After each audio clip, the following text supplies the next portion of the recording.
Hello everyone and welcome to Big Mac's Twin H Garage. I'm Big Mac and today we're outside because we're going to be looking at the cars that are in my fleet that I maintain on a regular basis.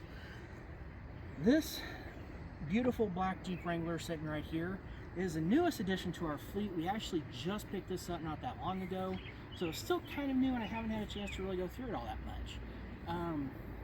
It is a 2012 Jeep Wrangler. It is the Unlimited, and it is a special edition Modern Warfare 3, which is really cool because it's like number 159 out of 200. And the really cool thing about these Jeeps, the Modern Warfare 3 editions were based off the Rubicon package. So it's got the Dana 40 axles front and rear, it has the locking rear and front electronic differential, and it's got the electronic sway bar disconnect, which is a really neat feature. And we have a family of four, so having the four doors on the Jeep was a really kind of a necessity. We kicked around the four door, the two door a little bit, and decided this would be a better fit.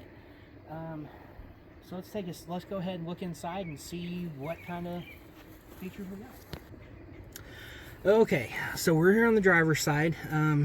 Yes, there's some pink in here because this is actually going to be my wife's car. It does have the leather seats. It's an automatic. It does have heated seats, which is going to be really nice in the winter because we've heard that these can be kind of cold at times. It does have the touchscreen stereo, which was a really neat feature back in these 2012s. They are manual seats because you don't want a lot of electronics in these, especially if you're doing any off-roading or overlanding. Electronics can get ruined when you're off-road. So I like that Jeep keeps it pretty simple and keeps it very user-friendly. And even with the four doors, the back seat is actually a lot more roomy than we originally thought it was going to be. Both my wife and I were perfectly comfortable back here. Our son is 6'2", and he's able to sit back there pretty comfortably. But yeah, overall, it was a really nice pickup. We were really happy when we found it online. We utilized a site called Auto Tempest to help search for and find the Jeep we've been looking for. Because we've been looking for a little bit and we were able to finally find one. Auto Tempest is a really good tool because it pulls from all the different car advertising sites. You can get it all at one, do one search. It's got really good filters. Made the search really easy. Alright. Okay, and since this is a Jeep, and we did just pick this up this last weekend, there are some things that need to be fixed on it. Jeepers love to go off-road. They love to use their Jeeps for what they were made for. And this one kind of shows some of that. It does have some scratches and stuff in the paint. I'm going to work on getting some of those buffed out and try to lessen them a little bit. We're hoping to add some new ones in the near future, so not going to get too crazy about it. There's also some paint that's popped off this hinge here that we're going to go ahead and take off, and I'm going to repaint those to make them back to color match for the factory. And then wife is looking at maybe pulling in some different colors. She really likes the green that's in the Modern Warfare 3 logo. So I think we're going to try to pull some of that color into it to kind of update it a little bit and give it a little more, as she likes to say, pizzazz. And then around front and on the rear, the bumpers are all steel. That's one of the cool things about these Modern Warfare packages. They came with a winch-ready steel bumper. So this one's got a little bit of rust. This vehicle actually came down into North America from Canada, so it's been exposed to a lot of snow and ice. So we're going to go ahead and sand this down, repaint it. We've been trying to figure out if we're going to go back to the factory color or if we're going to go ahead and maybe use some truck bed liner just to give it a little bit tougher coating for when we're off-roading, so it maybe doesn't get scratched up quite as much. The passenger side really isn't quite as bad as the driver's side. Again, just some scratches that we need to fix and kind of get things cleaned up on, but the hinges aren't quite as bad. But we're still going to sand them down and get them recoated just so everything looks good. We tend to be a little bit OCD about our cars. We want them to look good, and you know, we like looking good going down the road. So eventually probably going to get a lift kit on here. That's like way down the road though, because that's a little bit expensive and all this comes out of our own pocket. So it's going to be a work in progress. You guys are going to get to see this kind of transform as well and get cleaned up on the channel. All right, and now I'm sure you guys can already see, this is our other favorite old reliable Dodge Durango. He's a 2006, and he is affectionately referred to in our family as Gus. Because whenever we first got him, he was Gus the Bus, because he hauled around our kids plus their friends and all that, because he's got third row. It's got the 5.7 liter Hemi in it. It has been super reliable. Never had really much of an issue with the engine. He is starting to show a little bit of his signs of wear, so there's some projects we're going to have on this. We're going to have to do some stuff on the engine here in the short term. Needs the MDS sensors replaced, and needs some new valve cover gaskets, and just some, some stuff. Whenever you got 230,000 miles, you got some leaks going on. We're going to get those fixed so we can keep going for a lot more. There is some rust on the back quarter panel on this vehicle that we're going to have to get fixed. Still trying to decide if I'm going to try to do the patch panel or if I'm going to hire somebody else to do it, and I'll just do the paint work. But it definitely needs a fix. This is a really common issue on these 06, 07, and 08 Durangos. The gas tanks have a vent issue. So if you're not careful when you're filling your tank up, it will overflow on you, and it really messes with the paint and the rust coating protection. Tailgate's got some rust on it too, so I'm probably gonna be looking for one of those in a junkyard just to replace it and do some more paint work. But he's been, he's got 230,000 miles on him. He can have some scars. That's for sure. It is all-wheel drive. It does have a high-low transfer case in it, so this is probably going to be joining the Jeep on some of the easier trails. As we kind of learn and start getting on those trails, we'll kind of see which vehicle does better maybe, and kind of show you guys that as well, because these are really capable vehicles. This thing has never left us stranded in the snow. We've had to go through some parking and grass areas where there's been real bad mud, seen people getting stuck. This thing just is like a tank. It goes through it with no problem. I love this thing. It is our favorite vehicle in the fleet right now.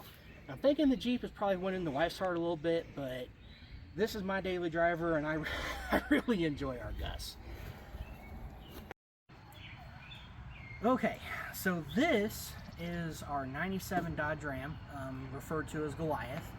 I've had this truck specifically since I was 18 years old, so that's about 22 years. It's been with my possession and my parents' possession for a little bit after I got married, but after my dad got sick, I kind of took it back over and brought it back into my family. He's got a 360 under the hood, which is all original. It's not had any major surgery on it. And whenever I was younger, I put a throttle body spacer on it, and that's about the only performance upgrade this truck's really ever had. The engine and transmission are original to this truck. It has over 206,000 miles on it, and any of you guys that know Dodge know that 206,000 miles on an original transmission on this vehicle is extremely rare. Again, front bumper is going to be getting replaced here soon. Hopefully you guys will see the video for that coming up here shortly. Sorry about the condition. It's been sitting underneath the tree ever since my son kind of boo-booed the nose. Also, I'm not sure what he did here, but he's not sure either, but we're going to have to get that fixed. Also, it doesn't really have a lot of rust on it, which is really rare for these trucks. The only place that's really got some rust is back here on this rear passenger side rear wheel well. Sorry, sometimes I might get a little tongue-tied. So we got a project coming up to kind of fix this and cover it up a little bit. Not going to replace the full bedside yet. It doesn't need it. So I'm not going to spend that money and do that much effort to it. The rear bumper's gotten a little old. It's showing some signs of wear. Again, this truck is all original. Never really had any body panels replaced. Wheels are all original. This thing has just ran like a champ. And I can tell you, I drive my cars hard. So for it to be an original motor, original transmission, I'm surprised it's lasted this long, to be honest with you. But I love this truck. It is starting to show its age. One common issue that these trucks have is the dash starts to wear out. It starts getting brittle after a while. The top of the dash is all cracked up. My dad at one point put a dash cover in there. I'm working on trying to find a good dash out of a junkyard to replace this one, but I haven't been able to find a good one yet. At least it's within my budget. The wife keeps the purse strings on the car stuff a little tight. Sometimes she doesn't know what this stuff costs, and she doesn't really want to know sometimes either. But overall, this is one of my favorite cars. 97, it's moving into that classic category here pretty quick. We're going to start working on getting body work stuff, paint work done to get him back up to where he should be. So that's going to be some projects you're going to see down the road. It does need a door hinge, which I do have, because anyone that's familiar with these trucks will recognize this sound a little bit. Of course, yeah, there we go. Oh, there we go. Yep, it pops. So we're going to go ahead and get that door hinge replaced. Just doing the one for now, and I'm probably going to have to do the other three, but what can you do? Alright, and moving on from the 97 Ram, this is our 07 BMW X3. Originally bought this for my wife for a graduation present. We eventually got her a different car, passed this one along to my 16-year-old son to drive, and that's why we have the nose boo-boo. Again, he seems to like to tear up the front of the cars. I haven't figured that out yet. But we've had some time to figure it out because he hasn't been driving a lot lately. This has been a pretty good car for us. It has had some of the common issues that BMW has with this series. It has the valve cover gasket leaks. I've got the part to get that repaired. I've actually got an aluminum version of it to keep it from leaking. Because part of the reason these things leak, they're made out of plastic, carbon plastic. They warp a little bit over time and the gaskets can't seal right. So we're going to fix that fully. Just get rid of the plastic and go to old school metal. It has had transfer case issues. It's had a new transfer case put in it because it just did not want to work. So whenever I took the old one out, it had some internal parts were all broke up. So that's probably one of the weaker links on these BMW X3s with the X-Drive. The transfer cases have a lot of issues. But overall, it's not a bad car. It does have a panoramic sunroof, which leaks, which again is kind of a common issue with these things. So I'm going to have to work on getting that fixed. But overall, again, been a good car. Almost 200,000 miles on it. So again, high mileage. You know, I work on these cars. I make sure they're taken care of so that we can get all the life out of them that we possibly can. So we're going to get this one fixed up and keep it on the road a little bit longer. Alright, and this is our 1951 Hudson Hornet. This was mine and my dad's car until he passed away, and then it got passed down to me. She is affectionately referred to as Mary Jane, named after my mother's grandma. This car is really special to me. My dad and I worked on this car to restore it and to put the motor that's in it in there. This is a special 7X racing motor.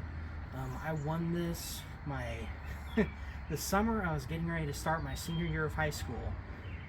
We got a phone call the year before. I'd entered a raffle at one of the National Hudson meets and got the phone call that I had won this motor. And as you can see, this has the twin carburetor setup that was referred to by Hudson as Twin H Power. This is why it is Big Mac's Twin H Garage. It's a throwback to this car because this is really the car. These cars are really what got me started into cars to start with. My family has a long history with Hudson, so I'm kind of pleased to be carrying on this tradition. Now, she's not running right now. After my dad got ill, he had some strokes. The car had to sit for a little bit because he couldn't drive it, and I wasn't really able to do much with it. These have a cast iron intake and exhaust manifold, and the last time we had worked on it, tried to get it running, the carburetor floats got stuck and started dumping a bunch of fuel down into the intake manifold, and regretfully it rusted it out because we weren't able to get it cleared, get it running. Got it down to my house, started working on it, got it started, got it running a little bit, was able to drive it around just around the block a little bit, came back, parked it, went to start working on it later to move it out of the garage, and I didn't realize it at the time, but it was dumping fuel down the intake manifold again, straight into the exhaust manifold. and it ended up catching on fire on me while it was in my garage. Probably the scariest moment I've ever had working on a car or trying to do anything with the car. So right now it doesn't run. I've got some things I need to go through on the system to figure out really where avenue I want to take with this. I'd really like to try to leave the 7X in there. However, it's not the easiest thing to find parts for, and which really breaks my heart, because these cars are getting rarer and harder to find. Especially this car is still in fairly good condition. It needs some paint work done. It was an older restoration when my dad and I found it to put the motor in, so it needs some extra work. So I'm trying to weigh out whether or not I really want to put the time and money into the 7X or look at putting a more modern power plant in it so I can keep the car on the road. Versus it won't be all original, it'll be more of a resto mod. But at this point, for me, I think it's more important to keep these beautiful old cars on the road, and it doesn't matter as much what's under the hood. So as time goes on, we'll be kind of looking through, trying to get this thing worked on. The inside is still in fairly good shape, so it's definitely ready to get back on the road and do some trips. Just have to get the power plant figured out. And as you can tell, Hudson really liked their chrome. They were very, very fancy cars for their time period, and one of the best handling cars of their time period, because if you look really closely at the floorboard, unlike other 50s model cars that were body on frame construction, Hudson pioneered unibody construction with a step down design. So whenever you got in this car, you were sitting down in between the frame rails instead of sitting above them. Really low center of gravity. That, in combination with the 7X racing engine, helped Hudson win the NASCAR Series trophy from 51 to 54. These cars were hard to beat, especially on Daytona going on the beach. Other cars couldn't keep up with them. So this is our 51 Hudson Hornet. This is my classic car project and restoration. It's going to take a little more time, so you guys may not see quite as much of it on the channel, but we're going to work on the motor a little bit, see if we can get it running so that we can try to get it back on the road and start enjoying it a little bit more. So that's been our fleet. I hope you enjoyed it. Thanks for watching.